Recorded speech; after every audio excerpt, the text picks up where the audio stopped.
and this umpteenth murder by the devil bat or whatever is the main headline. But just above the fold, there's a smaller story, and its headline reads, "Pericles the Great Athenian Speaks." So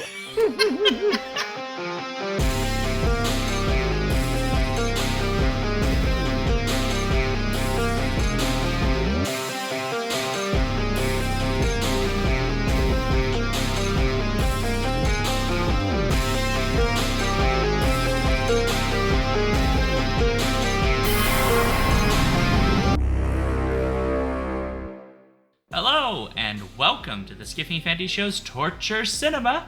we're flying, we're fanged, we're tatty. Is that a reference to the way they dress? What? No, okay. Never mind. I know exactly what it's referencing. I was trying to make a bad joke. I did say in our tweets about this, or toots, or whatever Skeets, we're calling them something. now. Not tweets. Yeah. Tweets. I said they would bring the bad jokes, and apparently I did. Well, I'm Sean. I'm David. I'm Sir actually appearing in this episode. I'm Paul. And today on our live Torture Cinema show, we'll discuss 1946's The Flying Serpent. It was written by... Wait, who took the thing out? I had a whole thing there, like a whole note. Yes, I took that out. I took that out because David wants to talk about that at length during the show rather than bringing it up front. So... Hold your horses. Oh, now I don't have an interesting factoid anymore. The factoid is going to be part of the main body of the show. It's going to be a major feature now. It's been upgraded to major feature from factoid. All right, well then I'll make something up instead. Today on our live Torture Cinema show, we'll discuss 1946's The Flying Serpent, which is what David Annandale actually did his dissertation on, by the way. It was written by John T. Neville, directed by Sam Newfield, and stars George Zucco, Ralph Lewis, Hope Kramer, and Eddie Yacouf. This film was selected by our Patreon supporters based on a poll of bad films that somebody other than me selected because they're kind of mean. If you're not yet subscribed to... Oh, actually, I did have something to do with that. Yes, you did. You helped with this. Yeah, not entirely, but I did have... I was a paid consultant. No, unpaid consultant.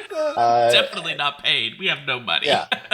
Yeah. Speaking of Patreon, if you're not yet subscribed to our Patreon, please join for as little as $1 a month and get a chance to suggest future torture for us and force it upon us by voting in upcoming polls. I almost read that as vomiting in upcoming polls, and I don't know if that's an appropriate Freudian slip or not. It depends on what month we're doing and what shows we're doing.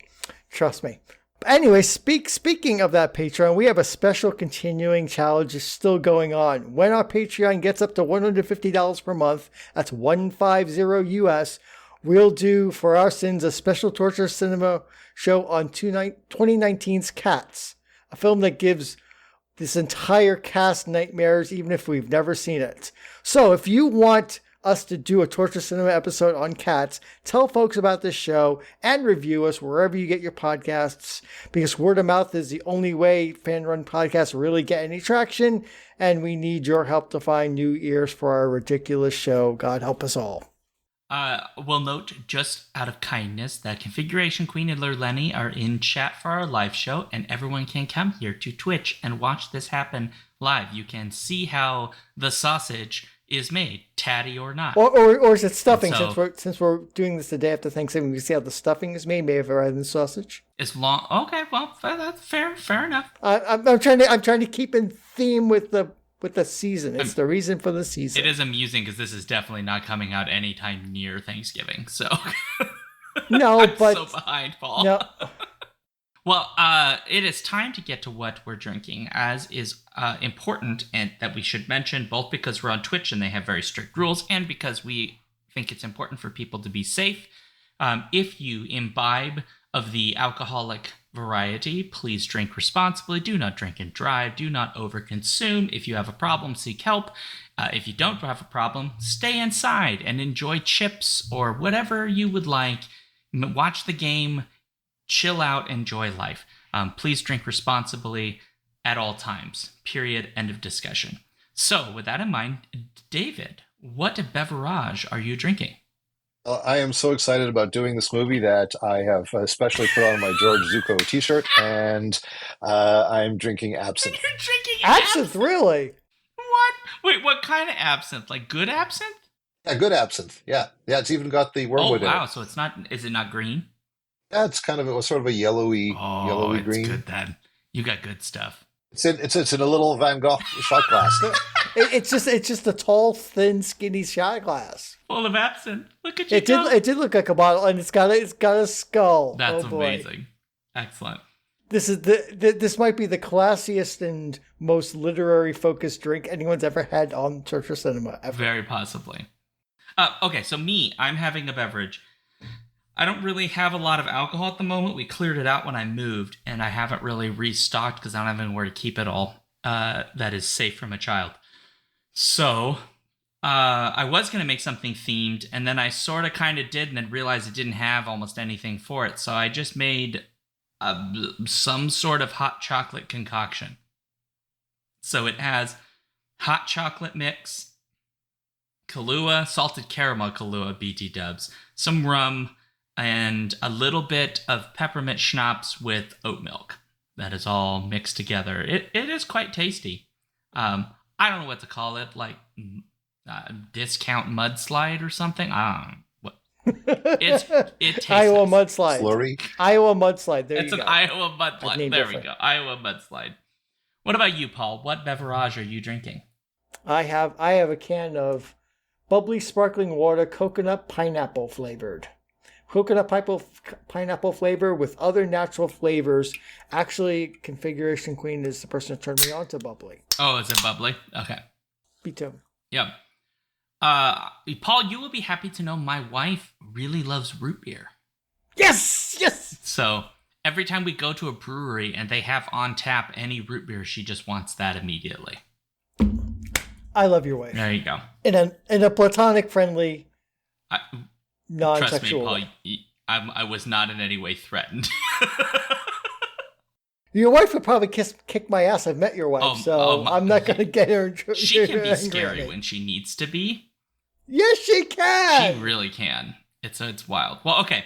So I think it goes without saying that since David wrote his dissertation on this film, it's probably important that David maybe does the summary for this about what this film. I mean, it's not going to be hard for David, both because he wrote his dissertation on it and because it's a 58-minute film, so there isn't a lot that really happens. But I think that would be a good idea for David to briefly summarize what The Flying Serpent is about. Go, David. So it stars George Zuko as Professor Andrew Forbes, who has found Montezuma's treasure in some Aztec ruins in the town of, in quotes, Azteca in New Mexico.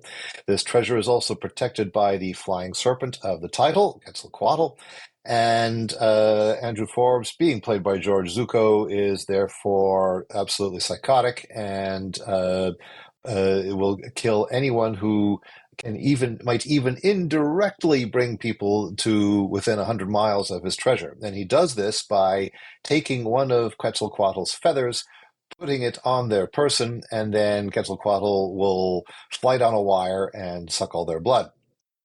A series of deaths draws the attention of mystery writer slash radio reporter Richard Thorpe, played by Ralph Lewis, who comes to basically, in one of the ways in which this film is very far-seeing, do a true crime podcast as he solves the series of murders.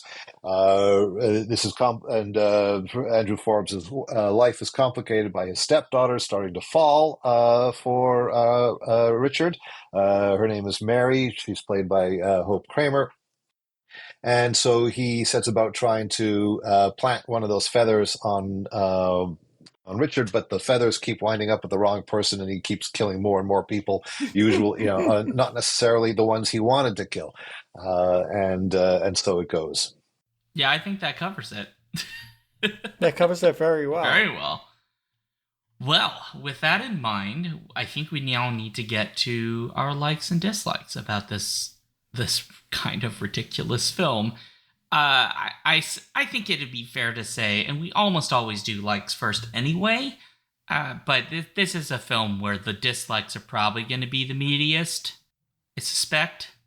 So why don't we do likes? And so because Paul was technically semi forgotten in his role in this, I will start with Paul of what Paul's like Well, is. okay.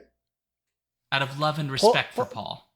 Paul's like is oblique because Like the muscle I grip. am that You way. like the obliques. No, it comes at a slightly different angle. The reason the like I have for this film actually is because of what it engendered in me remembering and thinking about, which are two things. I had one I was thinking of as we were watching this film on Monday. Patron, if you're a patron subscriber, you can watch these shows with us the Monday before we record this on Friday. While our Alphabet streams are live for everyone, for our Patreons, you can come and watch this for $1 a month on our Discord. Is that your like? There's your plug for Is that your like? What? Your like is that you can watch these films with us, and so we don't suffer alone. No. That would be an even more terrible like than I had. No, this movie reminded me of two things. One, it reminded me of really need to see more archaeological ruins in the desert Southwest, especially in New Mexico. Although they kind of quasi make up one here, there is a national monument called Aztec Ruins. They could talk about Azteca Ruins, but there's really one that's called Aztec Ruins. It's not in the right part of the state for this movie, but... Well, and then again, these ruins are actually a matte painting in California. Right, so they made up an extra national monument for New Mexico, but it reminds me I really need to go see fun stuff in New Mexico because I was supposed to go last year, but shingles kind of killed that idea. Maybe one day I'll get another bite at the apple. But anyway, that's one half of my like. It reminded me, yes, there are cool places in New Mexico to go to, which are real, that I could actually see. And this is the other half of it. It reminded me of an excellent book called The Fifth Sun, A New History of the Aztecs by Camilla Townsend, which talks about the history of the Aztec people as much as we know from their perspective, starting with their myths and legends and their own prehistory and trying to figure out where they came from because it's their own history was kind of mixed up with their own mythology where they actually came from. It was originally somewhere in the desert Southwest, but the actual origins of that are kind of mysterious. So it reminded me how good the scholarship was in that book and trying to piece together what we know and what we don't know and trying to put it all together. So yes, The Fifth Sun, A New History of the Aztecs by Camille Townsend. The irony is that this film was in no way filmed anywhere near anything vaguely Aztec in nature. Or even Proto-Aztec. No, it wasn't. Every single film location was in Los Angeles or West Hollywood. So, yeah, it did not have the grace to actually be filmed in New Mexico itself. No. Well, I mean, in fairness, on location films in 1946 were pretty rare and thin on the ground as it was, and would have been absolutely impossible for the studio that made this, PRC. That would have, I mean, we might as well have been expecting them to shoot on location on the moon. Okay, that's fair. Well, yeah, I mean, you're correct, right? This is a lot. What is pretty much everything for the most part. I mean, films. I imagine some of them would have been shot on quote unquote locations, but like there were some, but it was still like when you look at something like Kiss of Death from around the same time, and it's shot on location in New York, and that was a big deal, right? That's one of the advertising features of it. But it's we're still deep in the studio system. Essentially any film made in Hollywood is going to be shot in Hollywood on the studios, on sound stages or whatever, on exterior standing sets, or the very familiar landscape that you saw there, which is hosted westerns, likely in the thousands. Yeah, I mean, some of the flying shots were in Bronson Canyon, the temple, which is basically Los Angeles. Yeah, ubiquitous, Yeah, and and yeah. then you've got obviously PRC Studios for probably the majority of the sets, and then the temple exterior scenes are shot at Iverson Ranch, which I don't actually know what Iverson Ranch is, but I'm going to assume it's not really a ranch, like in the sense that we mean.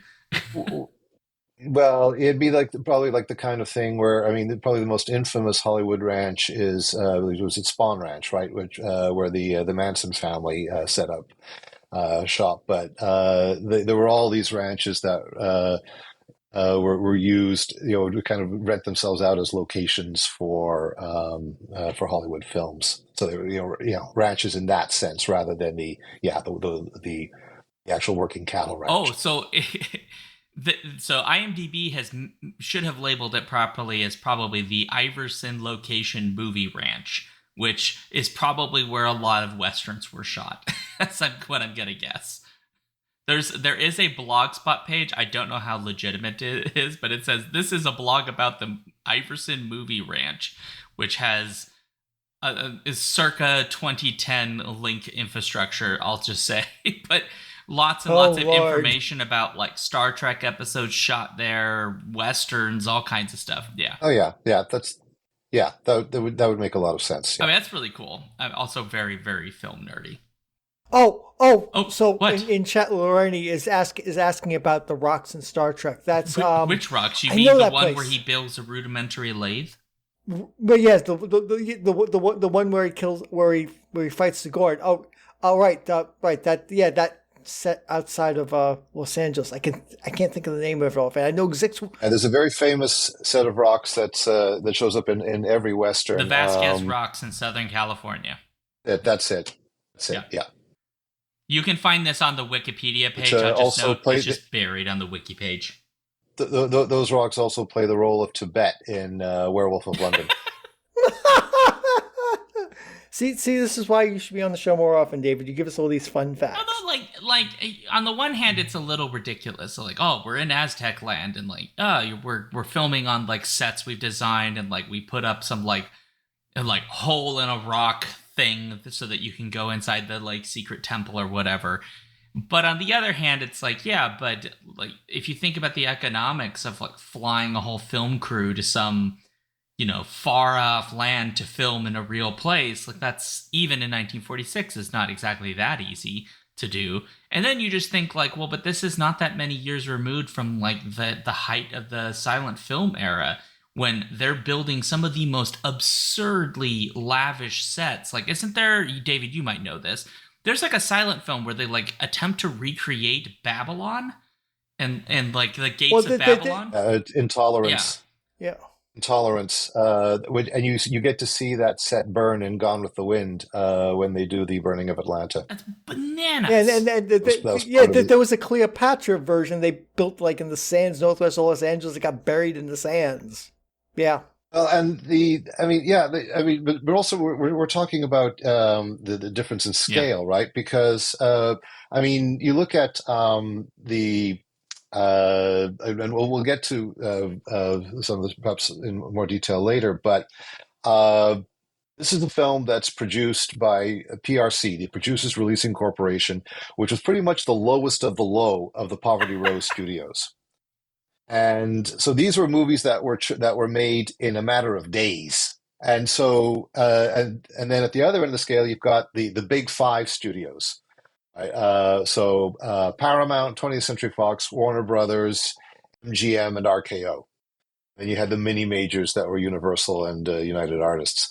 But the big five, who also owned pretty much all the movie theaters and controlled what went in there. I mean, they could do these big productions, right?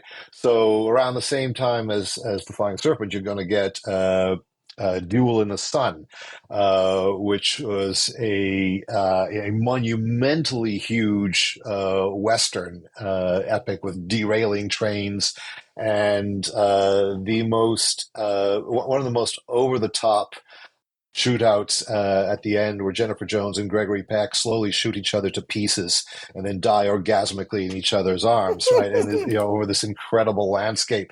So you have these kinds of mega productions that are certainly doable and possible. Uh, you're obviously, you're still not going to be getting, on location, um, you're not going to get, a lot live European locations for standard uh, American films. Well, most of those locations were otherwise occupied in the years prior to 1946. Um, so there's, I mean, and also remember too with in the silent era there was that fact of no Yeah. sound, Hmm. right, which meant that there's a lot of stuff that was a lot Yeah. easier to do. All of which means that when we're looking at something coming out of Monogram or PRC or the other Poverty Row outfits, they're absolutely limited in what is physically possible to do. Now, most of the films being made again in Hollywood at this time are going to be shot on sound stages at the studios in and around Los Angeles in the first place, regardless of where they take place. Casablanca, to name one. But for the Poverty Row Studios, I mean, like again, the films are going to be churned out in like a week. Uh, on the catering budget of even the mid-range studios, you're not going to go anywhere that's more than a 20-minute Yeah. Yeah. drive. Hmm. Makes Yeah. sense. Although, in fairness to this film, it was shown on the television 3 years after its release. Because that's something else that happens, right? Was we get to the 1950s and the rise of television, the collapse of the studio system, where the antitrust suit means that the big five have to divest themselves of the theaters that they own, and television rises. I mean, this year, I think 1946, I think, is in fact the record year, right? As far as movie going attendance is concerned, Hmm. this is the highest rate of movie attendance ever, Wow. right? And then it's all downhill after that, right? And large part thanks to TV. And so another reason to always remember that whenever we hear about box offices records being broken, it's a fairly meaningless statistic if it's not being adjusted for inflation, because people do not go to movies in anywhere near the numbers that they used to. In 1946, you're likely going to movies several times a week, and everybody's going. Hmm. So it's all been downhill since then. And anyway, as television expands in the early 50s, they need content. And so this is one of the reasons why, let's say, the Universal films, like with the whole Monster Kid syndrome happens, and the Universal horror movies get their immortality for another generation because they're sold to TV as part of the I think the shock theater package, and so the kids see these over and over and over and over and over again on TV. And things like the Flying Serpent and other stuff from the Poverty Row outfits. I mean, by the 50s, PRC is no more. They've been swallowed up by Eagle Lion. A lot of as if the big studios are having their problems in the early 50s, the minor studios are just vanishing. So all this stuff is falling into the public Yeah. domain, right?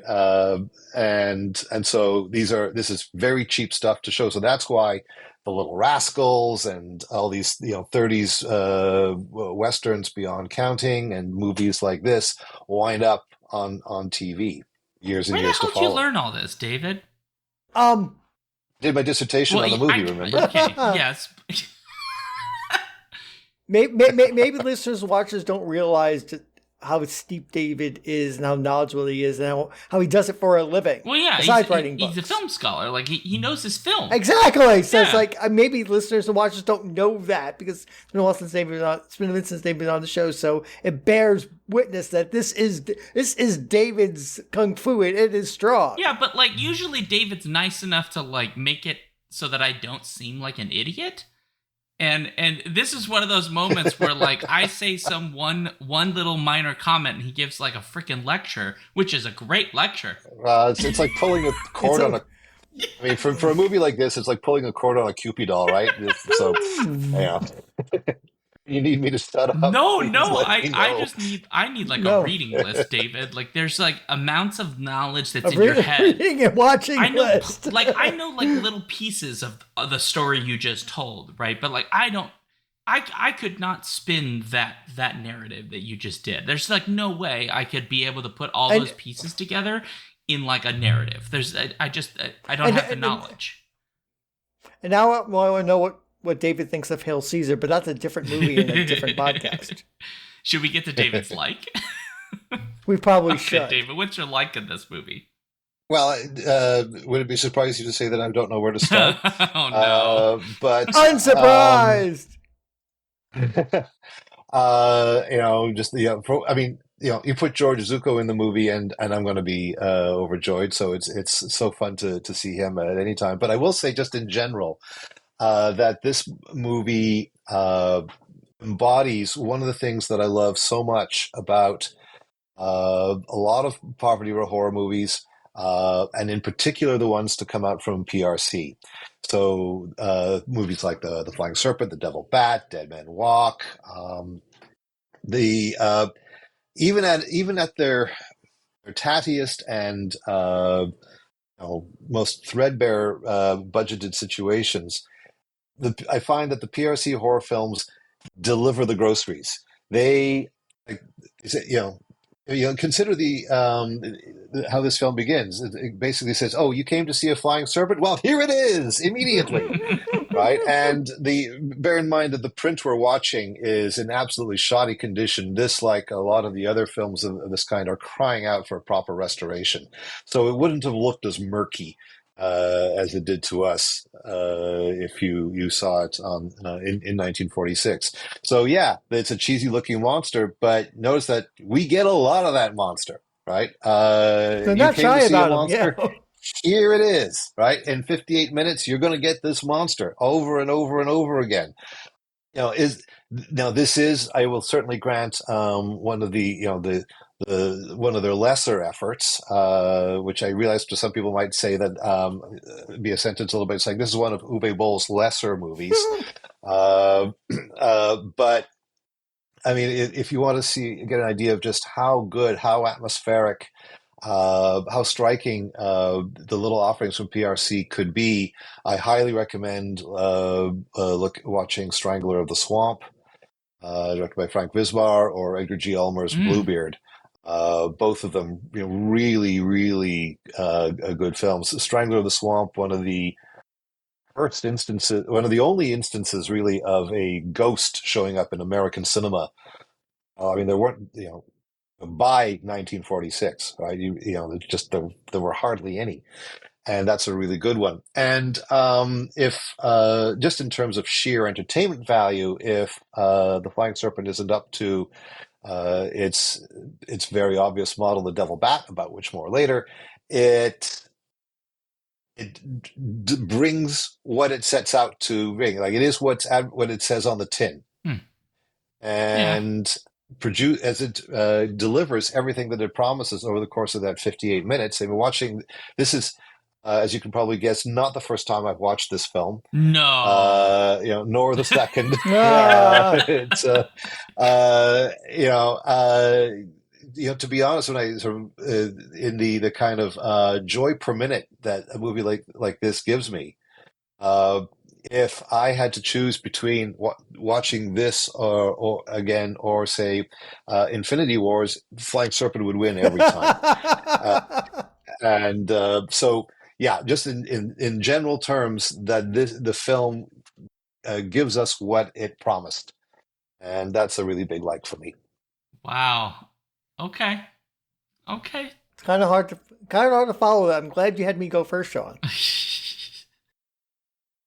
Lerleni in chat wants to know from you, David. Have you seen it in a good print copy? No, I've been looking for one. The version I have on DVD, as far as I can tell, is the same murky, probably 16 millimeter print scan that that also appears to be on Okay. YouTube. This is a source of considerable frustration for me in that most of these films are still just not getting a proper restoration. The Blu-ray of I was just watching Monogram's Return of the Ape Man today, and it's still pretty it's pretty rough too. I've seen some pretty decent things versions of VRC's The Monster Maker, Monogram's Invisible Ghost, but Hmm. on the one hand, these films are all in the public domain and very, very easy to see, right? This is one of the reasons why, they've hung around. Flying Serpent is, in fact, one of the more obscure Hmm. ones, right? It doesn't have anywhere near the same kind of visibility as The Devil Bat. Uh, but like even when you in the glory days of the bargain basement DVD packs, 50 horror I movies and remember that sort of those. thing. Yes. Yeah.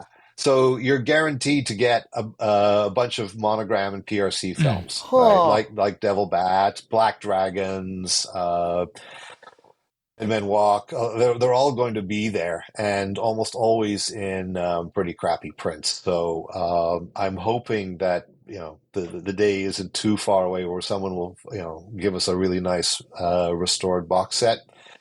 But yeah, I haven't been able to find anything better than what we've seen for Flying Serpent. Not for want of This trying. would it would just make me happy if like some billionaire somewhere was like, instead of being a turd on the internet, I'm just gonna take all that money to like preserving culture and just fork that into film preservation, language preservation, like documenting cultures that are probably gonna die out soon because there's no practitioners of it.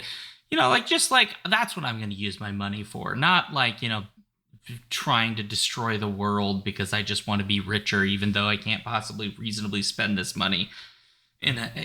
Anyway, sorry, I could go on. Yeah. True. At least we do have boutique labels like Vinegar Syndrome and Severin, who are certainly doing the Lord's work with preserving all kinds of things like this. Severin is just, finally we're getting proper Blu-ray restorations of some of Russ Meyer's films. Vinegar Syndrome recently put out a very lovely set of of Ed Wood's latter day pornography. We There's been Hmm.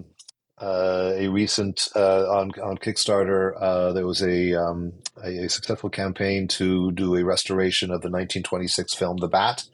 If there was no The Bat, there would be no Batman.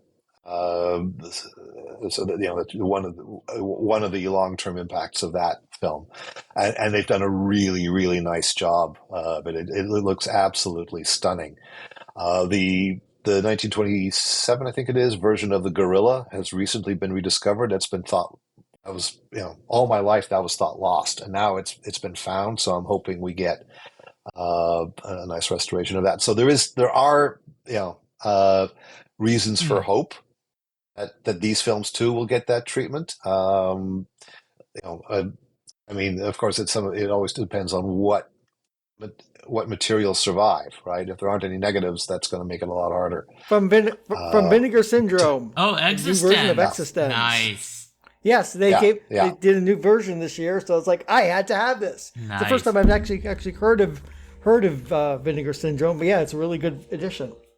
They do incredible stuff. It's they're today one of the films that they've just announced the release of is the Blu-ray of The Keep. I saw that. Uh, I opened the page. Yeah. with yeah and they also do also I mean Severin is one of the things they've done is the two-volume set of all the Hauntsby Hours, the huge collections of folk horror from all over the Oh. world.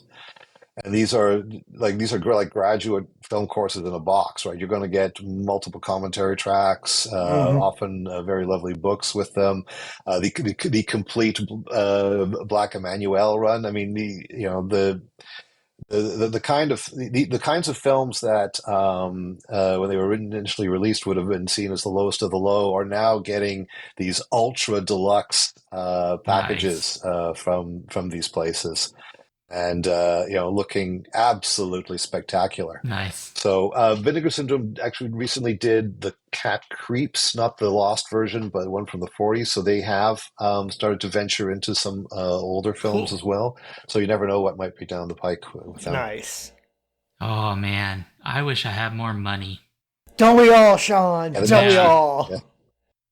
I mean, like okay. There's a whole. We could do a whole thing where like David and I and Paul could just like have a conversation about the importance of preserving film and making it available so that people can get it, and that the streaming industry doesn't really make that entirely possible, despite obviously opening up access for a lot of stuff that is probably otherwise wouldn't be seen by people, because now you can put it for basically nothing on a streaming service and people could watch it if they wanted to. Thank you, Tubi, for sometimes putting on like really obscure horror films from like the 50s or whatever that nobody would normally see. But we don't have time to do that. But we should do an episode where we just kvetch for an hour. What's your like, Sean? Boy. Yeah, what is your like, Sean? So, I'm going to be honest, but my favorite thing was the utter absurdity of the, like, guy, the, like, mystery writer Thorpe. It's Thorpe, right? Is it Thorpe? Yeah, I think Right, it's because Richard there's Thorpe. Forbes and then Thorpe, and they kind of sound the same, but it's Richard Thorpe, yeah. His whole thing is he's I guess a mystery writer who has gotten sent by a news station in the US down into Mexico to like research these mysterious killings that keep happening because people keep dying in mysterious ways, and so what's really going on? And I guess his American like studio manager is, he's not present. And so he keeps hearing the like bizarre story of like people having their blood sucked out of them, and there might be a creature and all of these things, and going, "What did you get me into, Smalls? What's wrong with you? How did you manage to like get this lunatic on here? Because we're gonna get laughed off the air." Which, in fairness, yeah, kind of. But also, it's like really fun as an idea.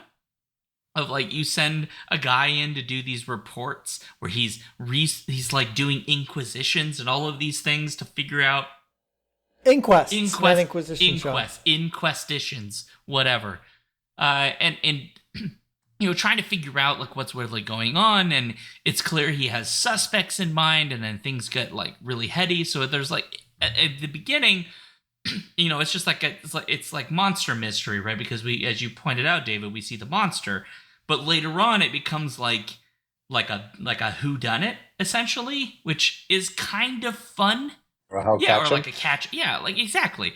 I found that kind of fun, even though it's kind of ridiculous. And I think, if they had added a little more to that, I wouldn't have been upset. And I think it's worth remembering too that films like this they know how absurd that Yeah. is, right? Just to give a couple of other examples. So if we look at The Devil Bat, which has the same screenwriter as The Flying Serpent, there instead of a radio reporter, it's a newspaper journalist who comes to do the same thing, and walks into the sheriff's office. I'm going to help you solve this, and the sheriff's like, "Oh, great! I can use all the help I could get." But at any rate, that the film knows exactly what it is when you get one of the newspaper headline shots, and this umpteenth murder by the devil bat or whatever is the main headline. But just above the fold, there's a smaller story, and its headline reads, "Pericles the Great Athenian Speaks." So, right, or in The Ape Man, there's a character who keeps popping up, kind of like watching what's going on and, being very amused, sort of kind of redirecting some characters. Oh, you got to ask this person about something. Yeah, you're going to enjoy this. At one point, there's this woman who's about to be attacked by the ape man, but but this guy suddenly pops out of nowhere and sends her going down the other side of the street, and so she's fine. And seems to be everywhere and looking at everything. We never know, like, who is this guy, right? Well, finally, at the end of the film, when everything's fine, and then suddenly he's sitting in the hero's car, and the hero just like, okay, why are you in my car, and who are you? And he says, "Oh, me? I'm the writer. I wrote this story. Pretty silly, isn't it?" And then rolls up the windscreen that reads the end. What? So yeah, That so is so there's a fairly metafictional. yeah, there's a fairly high degree of that in some of these films, right? So it's not like they didn't know that that flying serpent looked ridiculous, right? They knew exactly what it looked like, like what you were describing, Sean, with the reporter. I mean, the when you keep flashing back to the studio, and his manager constantly, Freaking out.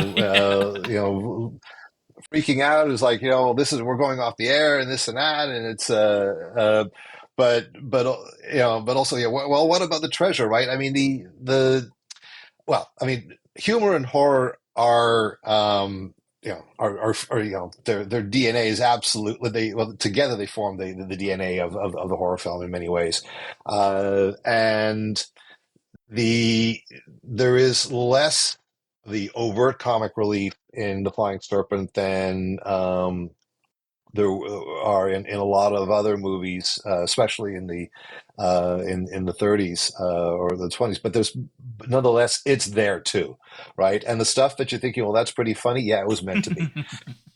Yeah, it's so fun. It has moments, I'll say, David. Just moments. Yeah. Yeah, it's not. I mean, it's is this Abbott and Costello meet Frankenstein? No, it's not. I'm not going Okay. to make that argument for you. David, I played for my students, my current relatively young students, the Who's on First bit from Abbott and Costello, because it's a classic, right? I figured they'd really get a kick out of it. Right? I was the only person laughing in the room. I feel sad. I feel ashamed. I'm not surprised, but yeah. I felt like my soul left at that moment. Like there was just it's over. I'm 41 years old. Like I will never be cool again. It's over for me.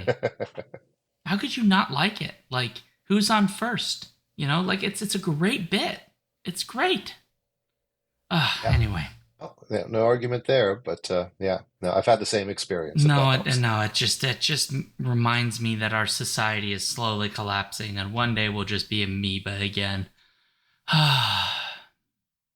Well, should we do dislikes? Oh, we probably should do dislikes. Well, Paul. Oh God, that means I go. Yeah, it's you first, and you can't take David's because you already know what David's is. Do I? I'm not sure I know David. Does he? I assume so because he's got another lecture to give. Oh, yes. Okay. Yeah. I think Paul.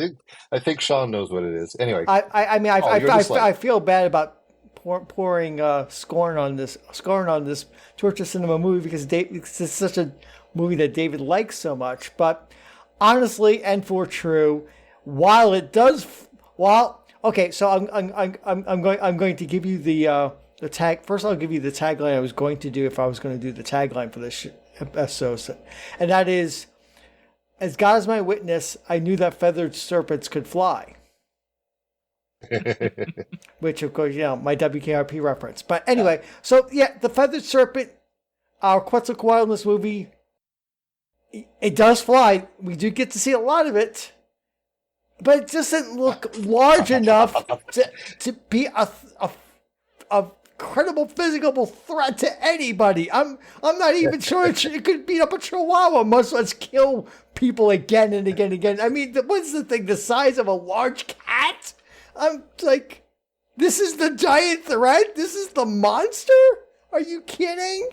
I mean, yes, I understand there's no budget for these things, and trying to get it to be large and fly would have been practically impossible. It just looks like it's like a large cat flying with wings flying around.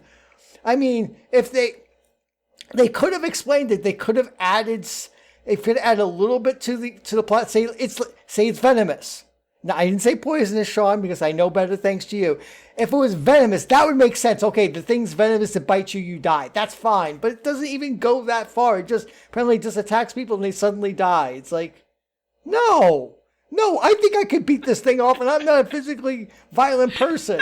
And it's killed multiple people. I'm sorry. breaks my sense of suspension of disbelief. It's flying around. I can just take a baseball bat and knock it into Arizona with a good swing.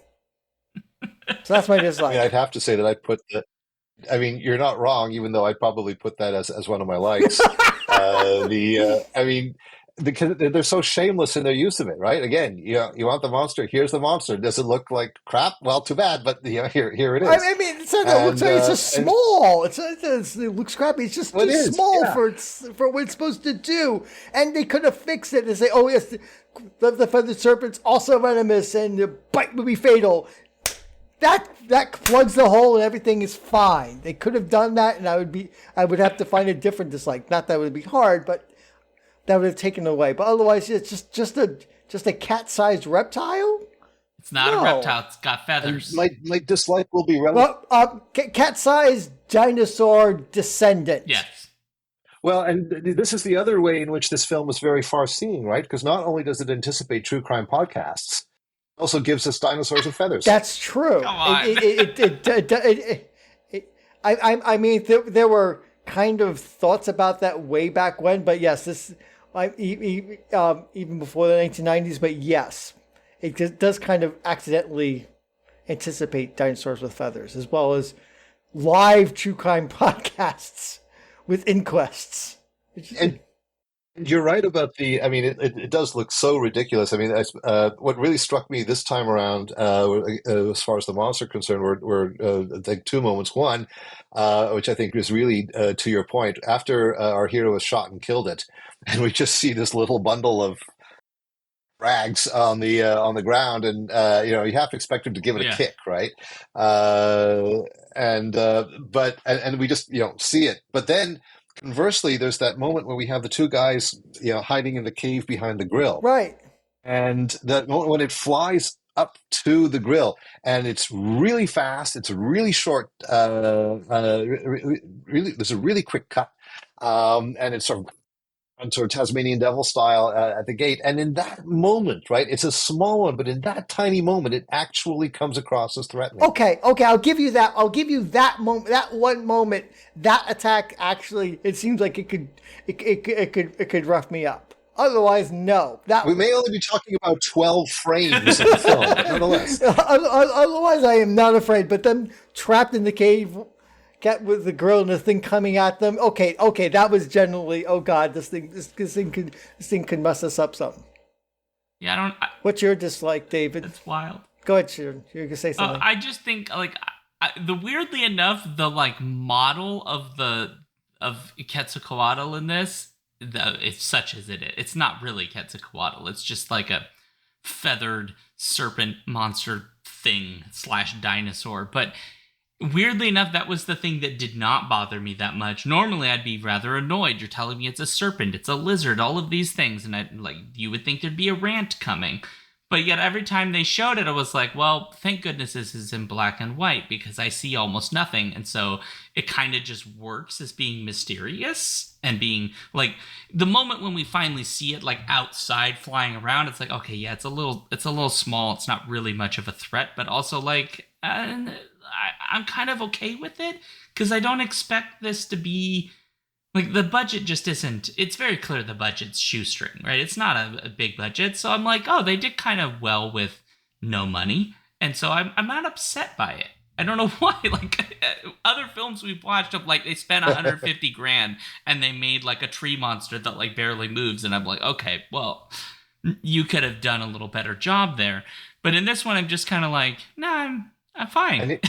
Now I need to rewatch that one again too. Right, the tree monster from I forget the name of the movie, but yeah, from Hell Cave, yeah. Which that one doesn't really work, and it's because they spend so much time showing it lumber, for 8-minute shot or whatever. In this, I just felt so. I saw what you did there with the lumber pun. Yeah. Oh, he didn't even intend it. That's even worse, Sean. You didn't even intend the pun. Anyway, the point is, I just guess I wasn't that bothered. I just thought there was so much use of unintentional as it may have been shadow to make it sort of mysterious and strange. I couldn't really see it, and I felt like that did a lot of good work. Yeah, that was the print. Yeah. That was when it's the stuff inside the cave where we couldn't see a darn thing. That was the print quality. We would have been able to see it better. Well, don't fix that. Yeah. Don't fix that. Well, what about your dislike, David? You're going to give us our lecture now? Yeah, that's right. Another Well, I mean, lecture? I've mentioned the Devil Bat already a couple of times, and so this was a PRC film from 1940 with Bela Lugosi, same screenwriter as The Flying Serpent, and boy, can you tell, right? Because it's essentially the same story, right? It's Bela Lugosi instead of George Zucco. It's a giant bat instead of a flying serpent. It's tracking people via aftershave instead of feathers. It's a newspaper journalist instead of a radio reporter, but it's all the same elements. And here, certainly given a choice between the Devil Bat and the Flying Serpent, I would take the Devil Bat every time. It is incredibly entertaining. The way in which Bela Lugosi hands over his special aftershave to his victims and just says goodbye. Uh, and the body count that gets racked up is wonderful. And I think the Paul, you might even speaking to your dislike. Hmm. I'd be curious to know what you thought of if you the monster and the devil bat, because though it is roughly the same size in terms of a prop flying down a wire as the flying serpent, I think it is considerably more effective because bats aren't supposed to be this big, right? So as opposed to a serpent monster that's too small, it's a bat that's too big. And it's also more And logical to drain blood than the serpent monster. That's another thing annoying about this thing. This thing drains blood. It's like what serpent drains blood ever? That's not how serpents flying eat. ones. That's not how serpents eat. But a devil bat, Yeah. this thing drains blood just like this one, right? That I could buy a vampire devil Yeah. bat draining blood. Okay, I'm on board. Okay, fine. So we'll go with that. And I think in the first place, then the flying serpent is a very obvious retread of the devil bat, hitting almost all the same beats, but doing so in a far more repetitive way. Right? That I mean, though both films have lots of shots of the bad guy opening up the shutter or pulling the lever, and then we get the same repeated footage of the monster flying away and going after its attackers. The stuff in between feels faster paced and more engaging. So again, it may perhaps be a bit strange to say that watching the Flying Serpent makes you appreciate the achievement of the Devil Bat all the more. I think it does have that effect. In fact, it's not impossible that I'm going to rewatch The Devil Bat for the umpteenth time tonight, having just rewatched The Flying Serpent. So it is a carbon copy, and as we know, carbon copies are, well, as those of us ancient enough to know, are somewhat smudged and not as clear as the originals. Have you ever used a carbon copy for real, Sean? I've never used it, but I know what it is. You see, David's used one and I've used one, so that counts more than you know what it is. No. No. I existed at the time that you could do this. I just was. But you never actually did it. I never did it myself, but that doesn't mean I didn't see other people do that. Weren't obliged to learn how to do it in like school, though, were you? 9. What the hell am I Paul carbon rests his copying? case. What am I It's doing like- at 9 years old? Oh, let me get my lunch list. Like, I'll just carbon copy that for you. Oh man, that like story I wrote about the evil hand that strangles you in your sleep. Let's carbon copy that. Like, I wrote that before the movie. Notice how he's talking about carbon copies as if you could do them after the fact. I know, it's like, that's not how that works. I mean, the company I worked for was kind of outdated, and when I first started, we had these old claim forms that had a carbon copy in them. So when you filled out the claim form, you had the sorry. bottom actually. Things like So that was 2010. No, I get it. So It's yes, the thing where the Wow. second sheet, like when you type on it or whatever, the second sheet has the things on Yeah. it. Got it. Yeah. right. That's a carbon copy. I got it. Sean. Calm down. Fudge off. I get it because carbon copy also is the CC we use in emails. I get it. Got it, guys. Right. Yes. I get it. I Which understand. which is out. I know. I have I'm having fun with actually you. done this. There just was no reason for me to have done it other than funsies. Because I had a printer and it had the ability to do like a carbon copy, but like at that point there was no real reason for me to have done it. Anyway, sorry to derail the whole carbon. Yes, the Flying Serpent is a bad carbon copy of the Devil Bat. That was David's point. Please continue, David. In a I'll just nutshell, let you yeah. know you can buy that carbon was- yeah. copy paper on the internet still. I suppose you I'm can also, literally you can on also Amazon buy. right now. I can get a thing of 100 pieces of carbon tracing paper, carbon copy paper, blue carbon paper, black carbon paper, graphite right now for $10.25. I don't know if that's what that actually is, but you know what? Pretend like it is. Anyway. What? I'm not going to pretend what I'm going to ask you next. And what is your dislike? That's what I'm going to. Is that mine? Oh, is that Not are we on pretend. me now? Yep. We're on Okay. you now, Sean. Sorry, I'm genuinely curious why anyone is buying carbon copy paper at this point. Why is that a thing people are buying? Do we still do this? Well, I know as recent as 15 years ago, yes. Yeah, but at least in my it's case. 2024, Paul. Yes, I know. First class. Maybe. I don't know. Who knows? I still have my manual typewriter, so I could still use some of that. Yeah, but that just kind of makes you kind of chic, you know? A little bit. Well, that's all. So there you go. Yeah, There you go. Image. That's why people still buy this stuff. image is everything. Okay, well, my dislike for this film, since we are now officially at recording time that is in excess of the film's actual runtime, by the way. That's hilarious. Which is ridiculous. My dislike for this film, I don't quite understand the plot. I'm sure David can explain. I'm this sure to you. David could explain it, but I found that like I just didn't understand. The main what is it? Forbes. His like we literally had to rewind it when we did the live watch because we were like, didn't he intentionally drop the feather? And we were like, why is he intentionally dropping feathers? And they were like, well, no, but he's acting really like he's very upset by the fact that he's gonna go talk to the guy and make everything fine, but he doesn't. He goes and kills him instead. So much of the plot, I don't. Is he just protecting a treasure, or is he getting revenge? He's keeping it for himself. That's it. I mean, he says But that at the beginning. He's rich and he loves it, but he doesn't want anyone else to know about it. I mean, it's a treasure he can't spend or do anything with, but he doesn't want anyone else to touch it. But It's This is, I think, very sick. Go on. but Yeah, he's it's it's sort of a just- sickness. kind of dog in the manger kind of thing. But that does, I mean, I think that does point to the sort of one of the weaknesses of the retread, right? Because in The Devil Bat, Lugosi is killing off everyone to get revenge for, again, money is involved, but he feels like he was cheated out of the money that was rightfully his from this cosmetics empire that he helped found. And so he's getting back at everyone that he blames for that, right? So it's the motivation is clear. Like right away we know what he's up to and why. And here, yeah, it's a little more.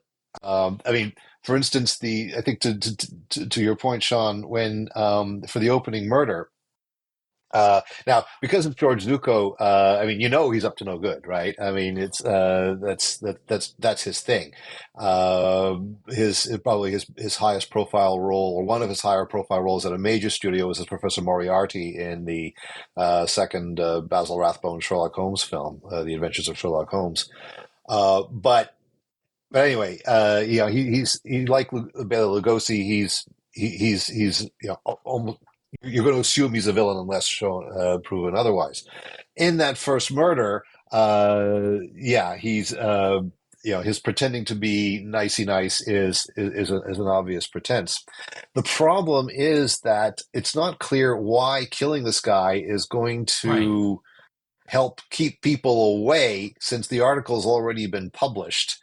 and it obviously has the reverse effect. In fact, in many ways, he's not a very good bad guy because everything he does just draws more attention, and he keeps killing the wrong guy Right. because the whole feather technique seems to be a little prone to error and chance and again, Bela this is a guy who Lugosi's doesn't think. aftershave was much more targeted. Yeah, and I mean, and when Bela Lugosi at the end of The Devil with Bat gets splashed with his aftershave, well, okay, Yeah. fucked, right? But all Zuko had to do was drop the goddamn feather as he's running away Right. from the serpent, or not leave the cave Right. in the Why does first he place, right? leave? So Just stay there. he. Well, because he has to die, but so the movie can end. Uh, But yeah, so that stuff isn't as smooth, and I think where I mean I think like Paul said, I mean I think at least I found the plot fairly straightforward, but I would agree with you that it's a mechanism like you could kind of feel the gears yeah. slipping a little bit. It's not you don't have this, oh yeah, I get it Right. forward progression that you get But it's with the made Devil Bat. worse by there's I, like inconsistencies in this that of things that are just not like why does Quetzalcoatl, if that's what it actually is, why exactly does it live in a cage and then come back? Why would it ever come back? This dude keeps stealing your feathers. Why would you come back to your hole? This is your home. Well, you can make a new one. a feathered serpent's home is his castle. He's there to guard the treasure. It doesn't explicitly. That's the way I took it, Sean. It's like, oh yeah, it's obviously there for the treasure. Although no one ever says that anywhere at any point. That's why I just assumed, oh yeah, it's a treasure guardian, obviously. So and he's manipulating the treasure guardian, but it doesn't explain that in the text anywhere. I had to kind of conjure that out of my brain, but that's the way I took it. But like, is it actually the god or is it just like an animal? Well, there the film is kind of vague, right? In that there's suggestions of it being some kind of. I mean, like it as a number of films would do. Well, I mean, essentially, it's hand waving. It's not something that we're not used to now too, but with some films, I think some others from this period, you're given a few possible explanations about the thing, and you don't necessarily know which, if any, are correct. Okay. Right? There's speculation about what this thing is. Oh, it's a survivor of of the dinosaur age, or it's an actual feathered god. Right? We're both, but it's Okay, not. Notice We're not those. given a. Yeah. But in many ways, that I think that ultimately the film is saying that doesn't Mm, matter. What matters is that there's a monster that guards this treasure, and we'll go after its feathers. That's what you need to know. That's all we're going to tell you. I hate it. Just that I kind of there's so figured much it. about the plot of this movie where like on the one hand I should be happy it's 58 minutes long and so it is mercilessly short for not a very good film. On the other hand it's like but you have so many things here that are not properly explained in a way that makes it make sense. Like why is the lady and the radio man getting together other than that's what the plot requires? Because they don't, as far as I can tell, actually go on any dates, and yet at the end they're gonna get hitched. And And that's a very, very common shorthand with B pictures of this time, right? I mean, these are films Yeah. that have to be only an hour long, right? They're there to support the A pictures on double bills. There's certain shorthands that the audience like you'll see in dozens and dozens films like that there's a couple that they get together at the end. Why? Well, because they're the male lead and the female lead, so they get together. But you're not given any other you're not given any reason to see why they would get together, but just because they must, right? It's an expected trope, so it would be strange if it didn't happen. Seeing it in that context. well, they made bad decisions. The jerks. I mean, in fairness, I know we're getting basically the end now. Like, I didn't hate this movie. There are some films we've watched where I'm just like, at the end of it, I'm like, my God, I can't. It's over. Thank goodness. This is one where it's Thank goodness. it's not good, but like I had fun. You know, I mean, is it Mac and Me? No, it's not a great American classic, but Oh, oh God! Don't troll us. but it's fine. I mean, like David, you said at the very beginning, it basically does exactly what it says it's going to do, mostly, Yeah. and it doesn't do it well per se. But it's other than being kind of bizarrely like it doesn't need to be Aztec at all. It could just be anything else at this point. The Aztec thing is like a neither here nor there. It's just a weird bit of erasure, which I find bizarre. But you know, it's a revenge plot, a hate plot. It's got a monster creature that is being semi controlled and bizarre filming choices in terms of like introducing us, as David you say, to the true crime podcasters we've always been waiting for. You know, it's fine. You know, if producer director Sam Newfield had heard you say these very words, right, that it's fine, you know, it wasn't good, great, but it wasn't good, but yeah, it was fine. He would have taken that as a standing I ovation. mean, didn't Leonard Maltin or somebody give it like I a have C no doubt. plus? No, it was Dennis Schwartz. Although Leonard Maltin only gave Um, it 2 out of 4, so Sean, you can't go by this. I remember, this is a completely side note, when Siskel and Ebert were fighting and they reviewed the movie Carnosaur and Ebert hated and Siskel gave it a thumbs up just to piss off Roger Ebert. yeah, but Siskel was. I mean, nobody likes Siskel. But they put it on the movie posters, thumbs up, I like this movie. Gene Siskel was like, yes, because you were fighting with Ebert for months during that show and you just wanted to piss him off. Yeah, but like I mostly trust Leonard Maltin on film. I mean, it is David's doppelganger, and he gave it 2 out of 4 stars, which is not necessarily good per se, but like not risible to the point of hatred. So yeah, that's where I'm at. I mean, I'm not giving it a C plus. I'll just be honest, that's not happening. But that's because it's not actually a good film. It's just not like I could have been more offended if they did red face in this, where they just had like some white guy pretending to be native or something. Then I would be angry. But like, it's just it's a nothing burger. This film is a nothing burger. That's it. I mean, it is. I mean, on the related note, it's. I mean, obviously, you're not going to expect, you know, anything on that front to be, you know, really within shouting distance of progressive in this era. But the fact that in the opening crawl, right? Cortez certainly doesn't come across well. You know, just a campaign of murder and looting is how that's Yeah. described.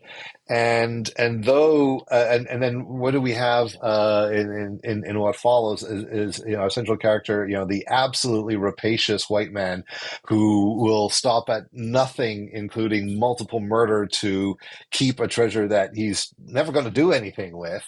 But I mean, we've got. I mean, he is a kind of sort of you know a nice little embodiment of rapacious Yeah. capitalism uh, in, um, in his He just character. wants to possess the treasure. He doesn't want to do anything with it, Yeah, yeah. What a He just waste. wants to have this treasure. Which is a way. I kind of like his. He doesn't like treasure hunters. He'd rather have real archaeologists. But he has this treasure, and he's just going to like sit on it.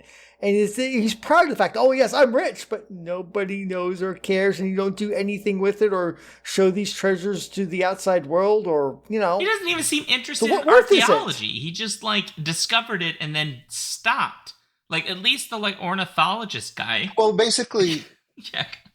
yeah. Well, no, but what we have in his character is really, you know, it shows us the absolutely corrupting power of wealth.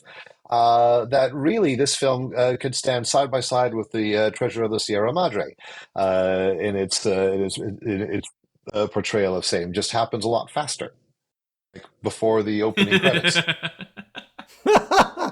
damn. Oh, ridiculous. This film's ridiculous. Well, okay, we got to grade this and stop because we are now. We do because We're 15 we're now minutes 10 over minutes over the runtime. over the, Just to be clear. but the runtime was short, so that's not hard. I mean, in the days when we did 3-hour long torture cinemas, that was something. Well, but we used to do 5 by 5s, which I'm still grumpy about that. Yes, I remember. Away. So, Paul, your final thought and grade, please. Okay. My final thoughts. I mean, it wasn't an offensively bad movie. I mean, yes, I guess I kvetched about the Quetzalcoatl being mostly not non-threatening. It was a pleasant enough thing to watch that I even watched it again just to make sure I understood everything for this movie. I don't do that for. So I don't do that for lots of torture cinemas. If I'll watch it on Monday with you and just go with whatever I remembered. But I actually sat down to watch this thing again, and it's fine. It's fine.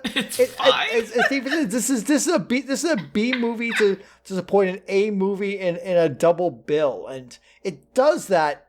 I mean, sadly and tragically, it's a carbon copy of a better film, The Devil Bat, so I'm not going to give it that high a grade because it's basically hitting beats that a better movie can do, and as a result, it kind of comes up kind of distorted as a result, and not always to its own benefit. So I'm going to be nice and give this a C-. Okay, David, your turn. Final thought and grade. Yeah, I mean, I can't really disagree with anything Paul said there. I mean, obviously, I do have a lot of fun with it. I mean, there are all sorts of little joys in it.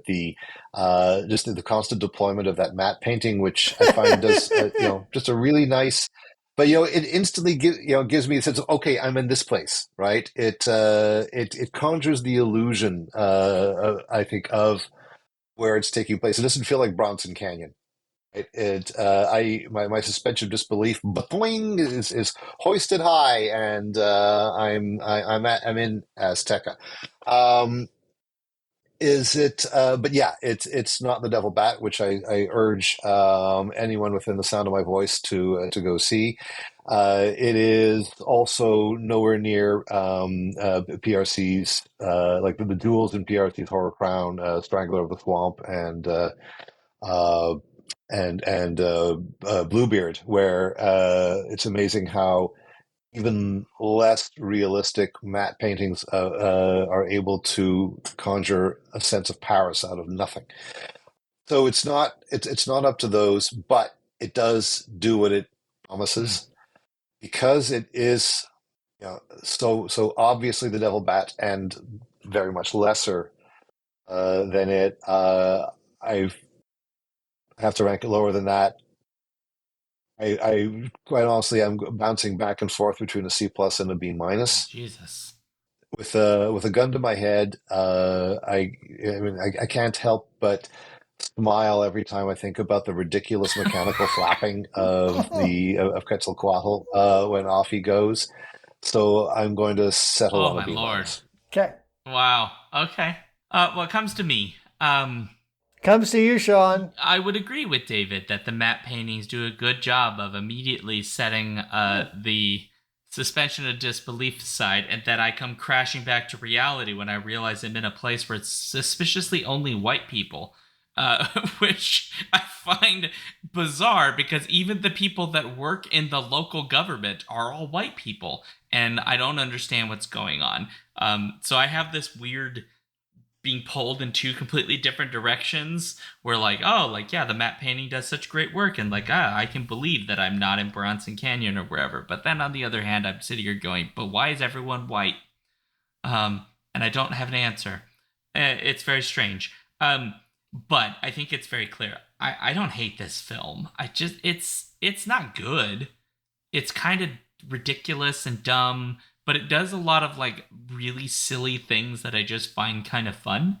And I enjoyed watching it with everybody. There are films we've watched where we're like, oh, thank Christ that's over. This is not one of those. I mean, we kind of joke oh, Mercilessly, it was only 58 minutes, but it's also we sat there and thought, There was like 15 more minutes of film they kind of needed for this. Normally, we don't say that. And so for that reason, I will give it just a solid C. Which puts us, actually, if I'm correct, Paul, at a C. Yeah. Because a B minus and a C averages to a C plus, then a C minus and the C plus average to a C. 3 points. Given that my grade probably is actually vacillating between a B plus and a C plus, Actually, yeah, we come up with a C plus. do. Why? 2.7, 1.7, 2.0, that comes out to 4.7, that comes out to 6.4 divided by 3. Oh, Jesus, you're like doing the whole math. 2.1. I always do that, so it's just a little above a C. It's between a C and a C plus. Okay, we'll just call it a C because I think that's fair. It already feels good about itself. Look. Yeah, if you had to sit me down, it would be a C. Look, the movie feels good about itself because it's listed as a B movie, right? Which we would all recognize would actually be like an F or a D, and it's getting a C. You know what? That's a passing grade. Just saying. Fair enough. David and I know what it feels like to give a passing grade to a student. Good times. Okay. Well, we're going to wind up. We've done a thing. All right, folks, thank you very much for being here for this episode. This is it for the show. So please, if you'd like to suggest movies or themes for Torture Cinema polls or what have you, the best way would be skiffyandfanty@gmail.com or skiffyandfanty.com/listener suggestions. What? Or you can just contact us on social media as well. If you I was getting there. You know. Well, I mean, that's another way to give suggestions rather than making people go to a forum. I know, I was getting there. Okay, I'm just jumping. The other way I'm jumpy. is you could find us on the social media. We're on Blue Sky, Threads, Mastodon, and some other places. You can find all of our social media. We're basically Skiffy and Fanty. If we're there, we're Skiffy and Fanty. Linktree is the best way to find all of our links to everything. That's linktr.ee/Skiffy and Fanty. And you can find all of our stuff like our Patreon and our newsletter and all of that. Give us all your money because we're broke. For me, I am at SeanDuke.net. I'm Alphabet Streams on Twitch, where I also do the Skiffy and Fanty stream, 7 p.m. Central every Friday. And I do other stuff. And then I have a Patreon and a social, and I'm on Blue Sky and Threads as well. My link tree is just /SeanDuke. I'm mostly on Facebook and on sort of on Mastodon at David Annandale at social.horrorhub.club. And as for me, I am ubiquitously on the internet as Prince Justin, except Twitter. Seek no landings. I mean tweets there. That was it? Yeah. Okay. Well, as is required by the Skiffy and Fanty bylaws, I must now make this awkward. And so a lot of people don't know, but David is in fact one of the rare species of humanoid that actually can shapeshift. One of his forms is the form you see presently before us. This is his most normal form, I would say, the one that is the least scary or offsetting. One of his forms is just an avocado. I don't know why. He'll have to explain that at another point. And one of his forms is actually as a twitching, weirdly feathered serpent creature that sort of kind of flies.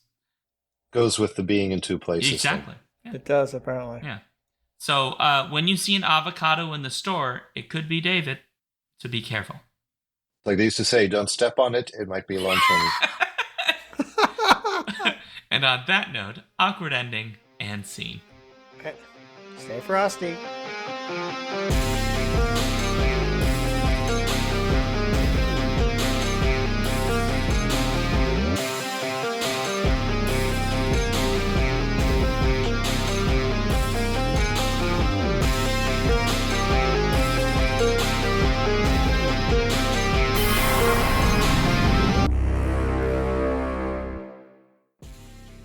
If you want to support this show, you can go to patreon.com/skiffyandfanty or skiffyandfanty.com, our website, where you can get access to all of our fancy things.